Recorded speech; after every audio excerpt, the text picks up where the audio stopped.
Okay, today we're going to replace a battery and an intrusion alarm.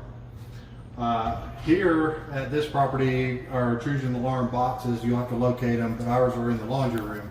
I've taken the door off for demonstration purposes. First thing, obviously, you want to do is make sure the power is disconnected. The battery is usually just sitting in there. You have a black and a red wire. Your new battery goes in just the opposite of the way you take it out.